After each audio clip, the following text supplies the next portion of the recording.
ومن أحسن قولا ممن دعا إلى الله وعمل صالحا وقال إنني من المسلمين। আসসালামু আলাইকুম ওয়া রাহমাতুল্লাহি ওয়া বারাকাতুহু।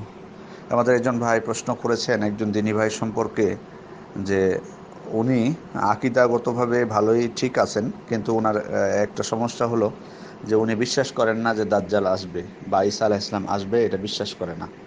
তো এক্ষেত্রে মানে তাকে কিভাবে বোঝানো যায়? আসলে বিষয়টি অত্যন্ত মারাত্মক বিষয়। কারণ হলো যে দেখুন, দাজ্জাল আগমন করবে, দাজ্জালের ফিতনা থেকে রাসূল সাল্লাল্লাহু আলাইহি ওয়াসাল্লাম আমাদেরকে প্রার্থনা করতে বলেছেন, আশ্রয় প্রার্থনা করতে বলেছেন। ঈসা আলাইহিস সালামের আগমন করবেন, এই সমস্ত বিষয়ে যেগুলো বর্ণনা রয়েছে মুতাওয়াতির পর্যায়ের বর্ণনা, অর্থাৎ যেগুলোতে কোনো সন্দেহ নেই, অকাট্য, নিশ্চিত, সন্দেহের কোনো অবকাশ নেই। সুতরাং সেজন্যই শেখ বিন বাজ রাহিমাহুল্লাহ তিনি বলছেন যে ব্যক্তি এগুলোকে অবিশ্বাস করবে সে ব্যক্তি কাফের, স্পষ্ট। কারণ পবিত্র কোরআন এবং হাদিসে এ ব্যাপারে অনেক বর্ণনা রয়েছে যেগুলোতে স্পষ্টভাবে প্রমাণ করে যে দাজ্জাল আসবে, ঈসা আলাইহিস সালামও আসবে এবং তিনি দাজ্জালকে হত্যা করবেন। সুতরাং মানে এক্ষেত্রে সন্দেহ করার কোনো অবকাশ নেই। হ্যাঁ, আপনি যদি এমন কোনো মাসআলা হতো যে মতভেদপূর্ণ মাসআলা, একজন আলেম আরেকজন বলেছেন যে না এটা আছে, আরেকজন বলছেন আর নাই, সেটা তো না হয় আমরা বলবো যে এটা অকাট্য, না এটা হয়তো একজন যে বলেছেন নাই তারটা হয়তো নিতে পারে। কিন্তু যে মাসআলাটাই আহলে সুন্নাত ওয়াল জামাতের ইমামগণ এবং সালাফে সালেহিনগণ ঐক্যমত পোষণ করেছেন এবং পবিত্র কোরআন এবং হাদিসের যে সমস্ত বিষয়ে নির্ভরযোগ্য সূত্রে, মুতাওয়াতির সূত্রে যেগুলো প্রমাণিত হয়েছে, সেখানে সন্দেহের কোনো অবকাশ নেই এবং এটা বিশ্বাস করতে হবে। না হলে তো এটা মারাত্মক হয়ে যাবে আমাদের ঈমানের জন্য।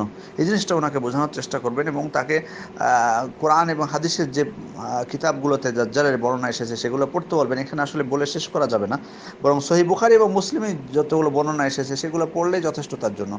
সহিহ মুসলিমের বর্ণনাগুলো, কিতাবুল ফিতানের মধ্যে যেগুলো এসেছে দাজ্জাল সম্পর্কে, সহিহ বুখারীতে দাজ্জাল সম্পর্কে যেগুলো এসেছে, আপনি সেগুলো পড়তে বলবেন তাকে। তাহলে এটা আশা করা যায় যে তার এই বিশ্বাসটা ঠিক হয়ে যাবে এবং তাকে তওবা করতে বলবেন।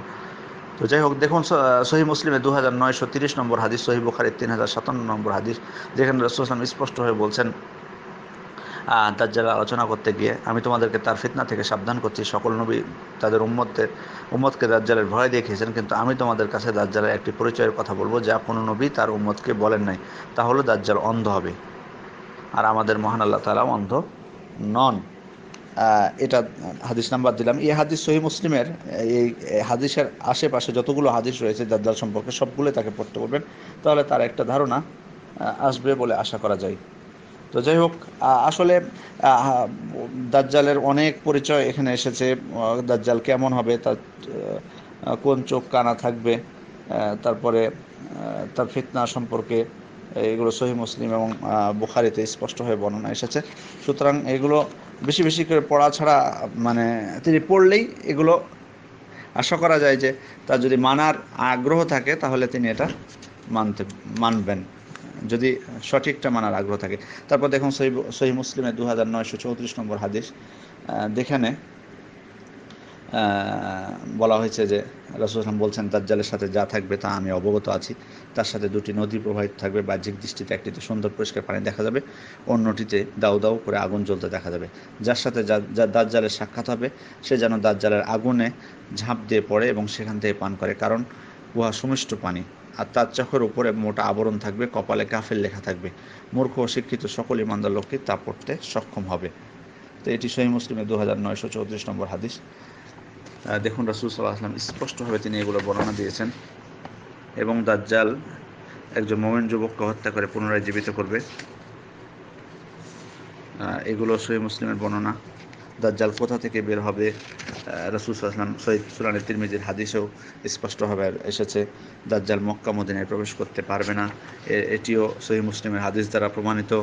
দাজ্জাল কতদিন পৃথিবীতে থাকবে সেটিও সহিহ মুসলিমের হাদিস দ্বারা প্রমাণিত। তারপরে দাজ্জালের ফিতনা থেকে বাঁচার জন্য আল্লাহ রাসূল আমাদেরকে দোয়াও শিখিয়ে দিয়েছেন। সুতরাং মানে এগুলো বিষয়ে আর সন্দেহর আশা করি যে তার সন্দেহ থাকবে না। এগুলো যদি তিনি পড়াশোনা করেন, আপনি তাকে সহিহ মুসলিমের অনুবাদ বা যেটা থাকে নেট থেকে হোক বা যেখান থেকে হোক তাকে দেবেন, ইনশাআল্লাহ আগমন হবে। আর ঈসা আলাইহিস সালামের আগমন বিষয়ে পবিত্র কোরআনে স্পষ্টভাবে আল্লাহ তাআলা বলে দিয়েছেন যে ওমা কতালুহু ইয়াকিনান, মানে প্রকৃতপক্ষে তারা তাকে হত্যা করেনি, বরং আল্লাহ তাআলা তাকে নিজের দিকে উঠিয়ে নিয়েছেন। এটা সূরা নিসায় স্পষ্টভাবে 157 থেকে 159 নম্বর আয়াতে দেখুন। তারপরে হাদিসে আল্লাহ রাসূল স্পষ্টভাবে বলেছেন, সহিহ বুখারী হাদিস 3448 নম্বর হাদিস, যে ওয়াল্লাযী নাফসি বিয়াদিহি লা ইউশিকান্না আন ইয়ানজিলা ফীকুম ইবনু মারইয়াম হাকামান আদলান ফায়াকসিরুস সালিব ওয়া ইয়াকতুলুল খিনজির। অর্থাৎ ওই আল্লাহর শপথ যার হাতে আমার প্রাণ রয়েছে, অচিরেই ন্যায় বিচারক শাসক হিসেবে ঈসা আলাইহিস সালাম তোমাদের মাঝে আগমন করবেন। তিনি ক্রুশচিহ্ন ভেঙে ফেলবেন, শূকর হত্যা করবেন, জিজিয়া প্রত্যাখ্যান করবেন, ধন সম্পদ প্রচুর হবে এবং তা নেওয়ার মতো কোনো লোক পাওয়া যাবে না। এমনকি মানুষের কাছে একটি সেজদা দুনিয়া এবং তার মধ্যকার সমস্ত বস্তু থেকে শ্রেষ্ঠ হবে। তো যাই হোক, এটা সহিহ বুখারী 3448 নম্বর হাদিস।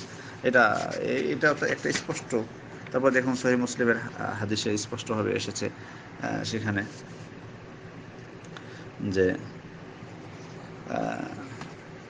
156 নম্বর হাদিস, আমার উম্মতের একটি দল হকের উপর প্রতিষ্ঠিত থেকে কিয়ামত পর্যন্ত লড়াই করে বিজয়ী থাকবে, অতঃপর ঈসা আগমন করবেন।